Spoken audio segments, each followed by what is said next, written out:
Last time on Green Dream Project, we started putting the roof on our rainwater harvesting cistern.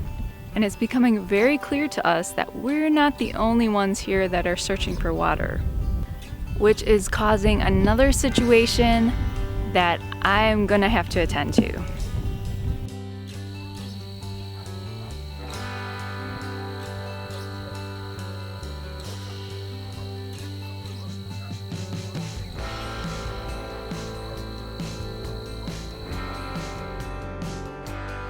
Evening time here at our off-grid homestead. It was a hot one today, hit triple digits, but man, luckily we got some cloud coverage over here. These clouds above the Swiss helms look absolutely beautiful. To me, it just feels like a little bit of a warning, like a little bit of a, hey, you don't have too much longer before the monsoons come. Get this cistern done. 1 to 2 months, we could get the rains. Right now, I'm just gonna enjoy these clouds, enjoy these days, look at this sunset. Oh. Beautiful. While Jim continues work on the cistern, there's another issue that I'm gonna have to take care of. Javelinas in the area have discovered that we have a reliable source of water for them. They've been getting water from our gray water system. They dig up the gray water pipe and they're digging pits in the basin and just causing a mess. But I think I have a strategy that might help.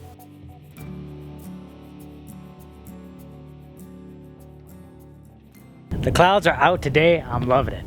Today is one of the hotter days of the year so far. Yesterday was hot, today's hot, and we're gonna have hot temperatures for a while. The clouds are definitely a relief, which is good because I gotta continue on with the build with this cistern.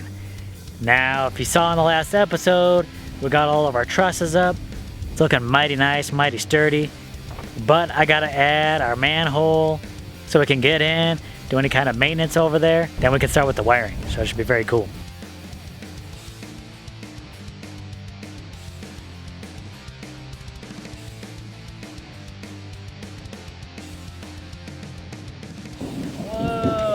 Get more rain? It's crazy. Not too long ago, before all this dust came up, we started getting some rain, and now there's some thunder. Maybe we'll get some more. Fingers crossed, y'all. Woo! Yeah, it's coming down, man. It's really coming down. It's crazy.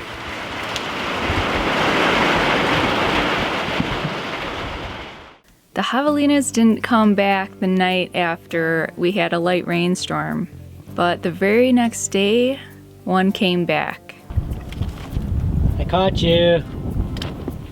It's a little bit rare to see them during the day, but this one must have been thirsty and looking for shade because it went right under our RV and started drinking some water.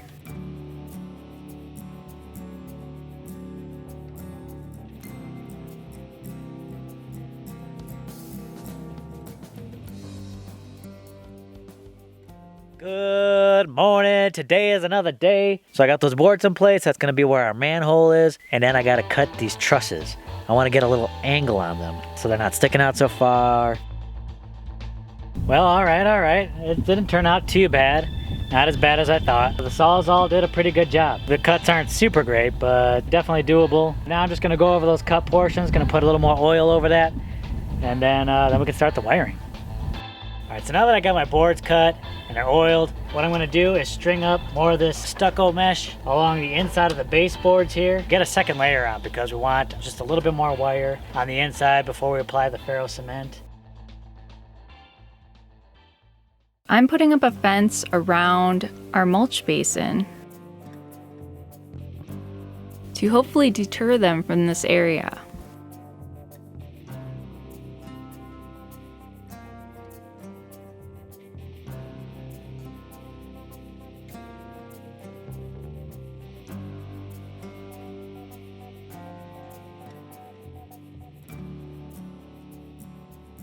Now that I got a second layer of stucco mesh going around those baseboards, I gotta recut some holes to get the plumbing through.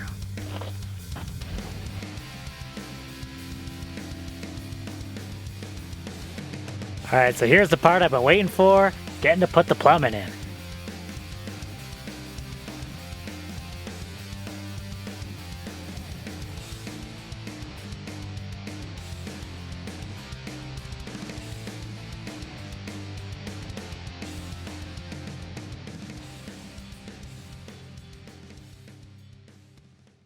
The fence may not be Javelina proof, but at least it will be Javelina resistant, and that might be enough. In addition, I'm going to provide a little bit of water for them in an area where we don't mind them going.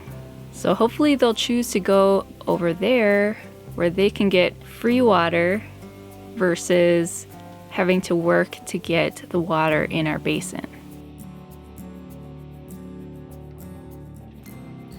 So as you can see, I got the pipes in.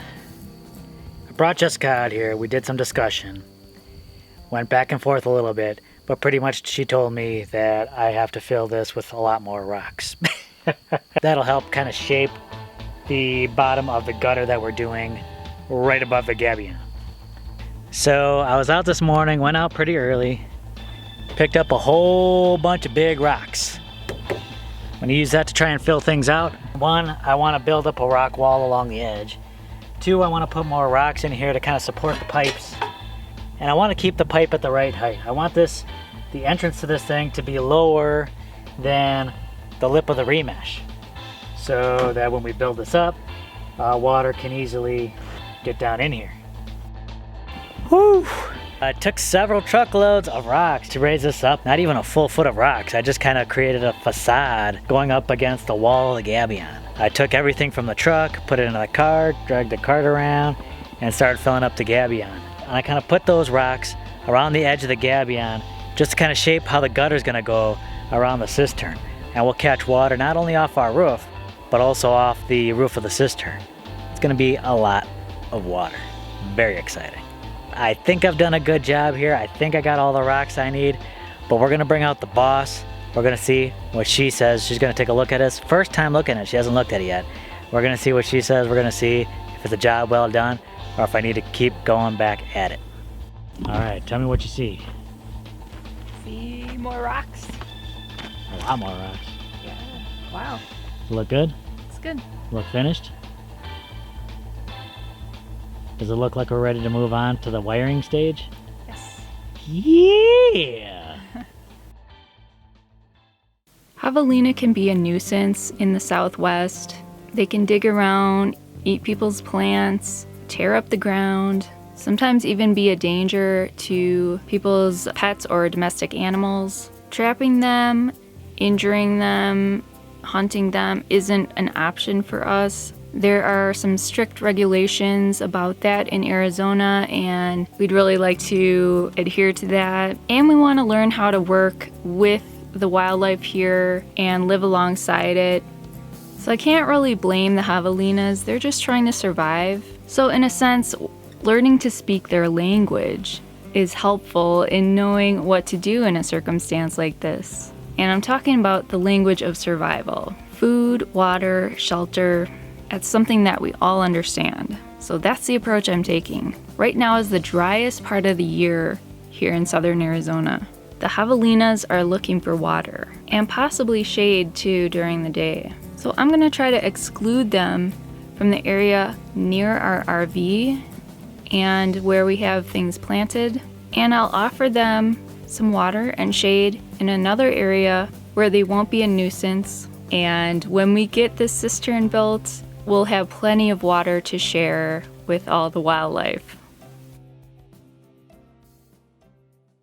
Honestly, when we finished that last Gabion video, I thought that was gonna be it for rocks. But it's kind of slow going a little bit because we kind of had our attention diverted. So while I was still working on the cistern, you kind of took it upon yourself to do the fence to keep the javelina out. So, I mean, that kind of stuff kind of happens. I mean, life happens. You gotta do what it is you gotta do, right? So I think we're ready to move on to the next stage here. We'll be putting stucco wire over these trusses, and that'll be preparation for the next step, which is crazy exciting. Hopefully the javelina will be less of an issue now that we got fencing up, and we'll put a little water thing for them, kind of away from where we're living. You excited to get to the wiring? Yeah, I want to get this thing done. Time to get this thing done. All right, thanks a lot for joining us. Really appreciate it. Definitely stick around for the next video. You don't want to miss it. All right, we'll see you then. Don't forget to subscribe. Later, everyone. Thumbs up.